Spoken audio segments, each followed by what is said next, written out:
Christian Rudder, Dataclysm, Who We Are, When We Think No One's Looking.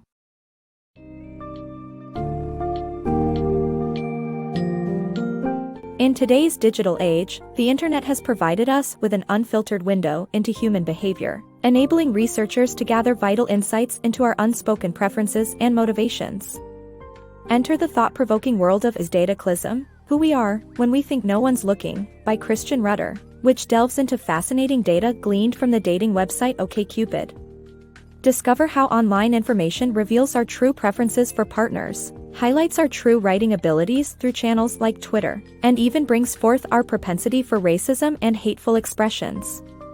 The book summary captures core themes that explore the dichotomy between the virtual self and real self, challenging conventional wisdom while shedding light on the inner workings of human nature.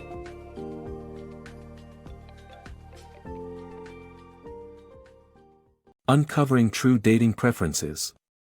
Researchers often face dishonesty when interviewing people about sensitive topics such as dating preferences. However, analyzing internet data from dating websites like OkCupid provides unfiltered insights into people's true choices. The data reveals that heterosexual men and women typically prefer the same types of partners, but have some differences in their age and quality preferences. Surprisingly, being conventionally attractive doesn't necessarily guarantee success in online dating, as lower-rated profiles may receive more attention due to reduced competition. Dishonesty is a common challenge for researchers who interview individuals about personal matters such as dating preferences. The emergence of internet data, particularly from dating websites like OkCupid, provides an opportunity for honest insights into these sensitive areas. Utilizing this data enables an accurate understanding of heterosexual men and women's preferences for potential partners. Men often report their preferred age for female partners as closer to their own, but OkCupid data tells a different story, revealing that most men actually prefer women in their early 20s. Women, on the other hand, tend to be interested in men who are older than they are. However, once men reach their 30s, women start to show a preference for both older men and men their own age. There are also qualitative distinctions between men and women's preferences. Men express higher interest in physical attributes, while women are more drawn to materialistic factors such as social status and wealth. In a surprising twist, conventional attractiveness doesn't necessarily lead to increased success in online dating.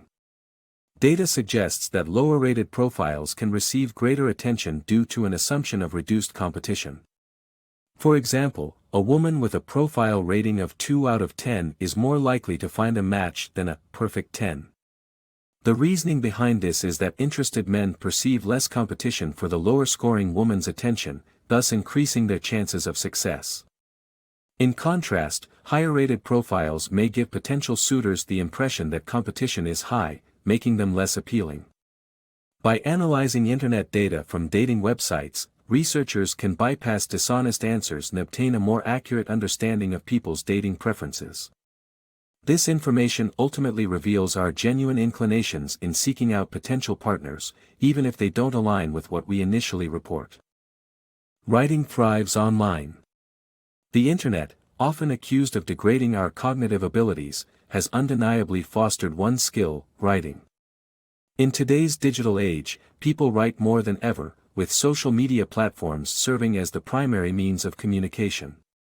Even when posting photos or videos, words become essential for captions, comments, and discussions.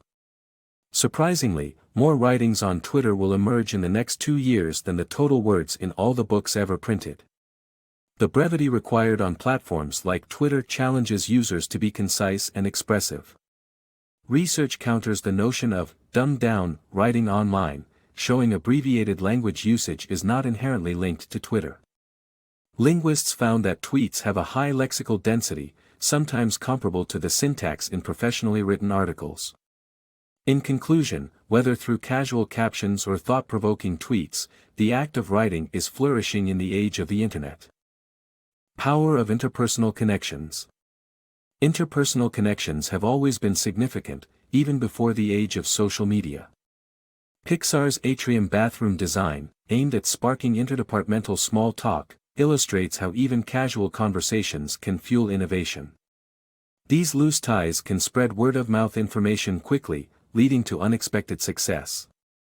Online platforms, like Facebook, have shed light on the importance of the social connections we maintain, even revealing their impact on romantic relationships.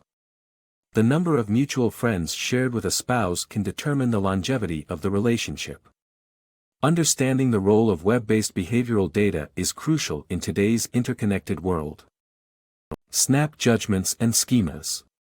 We've all heard the saying, "Don't judge a book by its cover," but unfortunately, we can't help but make snap judgments. These form into schemas or thought models that influence our decisions and expectations. A prime example is the failure of OkCupid's crazy blind love app, which didn't allow users to see their potential date before meeting. Regardless, those who used the app reported exceptional experiences, proving that looks play a minimal role in compatibility. Additionally, though overt racism is publicly frowned upon, people still harbor racist ideas and beliefs, as evidenced by frequent racist searches on Google. These unspoken prejudices shape our judgments and perceptions, often in unjust ways. The dark side of anonymity. Anonymity on the internet has led to a rise in cruel and uncensored behavior, sometimes referred to as the online disinhibition effect. People feel emboldened to speak harshly without consequence when their true identities are hidden. This results in toxic environments, like those found in comments sections across the web. Humanity has always struggled with negativity, gossip, and hateful conduct, and today's social media platforms serve as modern-day status updates for this darker side of human nature. While anonymity can exacerbate the issue, even when personal information is accessible, the question remains, how do people choose to present themselves? Have you ever dived into the comments on a YouTube video, only to find a sea of unkind words and petty arguments? Sadly, this type of bitterness lurks in every nook and cranny of the internet. The key factor fueling this behavior is the lack of consequences due to anonymity, a phenomenon known as the online disinhibition effect. When users feel shielded by the veil of an unknown identity, they often unleash their cruelest thoughts without reservation. Take, for example, the case of Safia Nawaz. On January 1, 2014, she tweeted, "This beautiful earth is now 2014 years old, amazing." Regardless of whether it was a jest or a genuine misconception, her tweet spread like wildfire. The initially perplexed reactions soon devolved into vicious and cruel comments, with one individual even urging Nawaz to end her life. This propensity for unkindness isn't exclusive to the digital realm. As a species, we have always reveled in belittling and gossiping about one another. Ancient polytheistic religions, such as Norse, Egyptian, and Greek, all possess deities associated with malicious chatter. The Bible also addresses this behavior with verses like, "Judge not lest you be judged."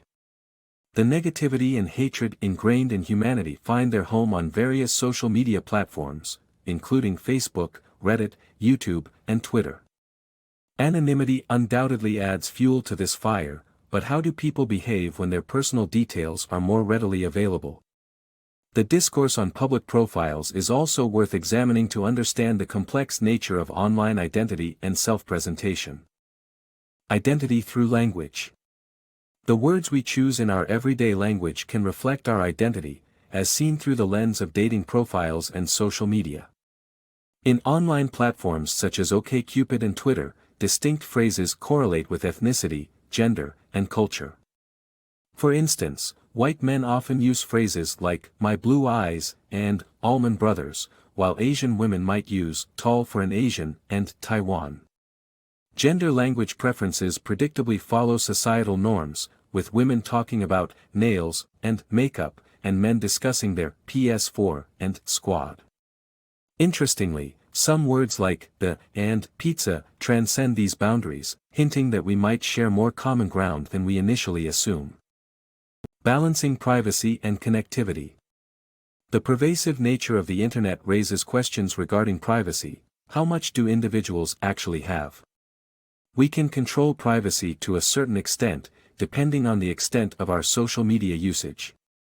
It's important to recognize that when we use free platforms like Google and Facebook, we are giving up a degree of privacy in exchange for the services they provide. MIT professor Alex Pentland proposes a new deal on data where individuals have increased control over their data online, including the ability to remove and transfer their personal information.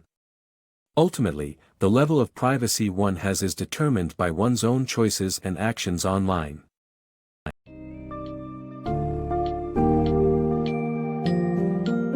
The artistic skills of Dataclysm, who we are when we think no one's looking, transcends methodology and provides compelling examples of how online data exposes our underlying realities. By grasping the essence of OkCupid profiles, Twitter usage, and viral phenomena, we unearth significant aspects of human behavior previously unknown to us.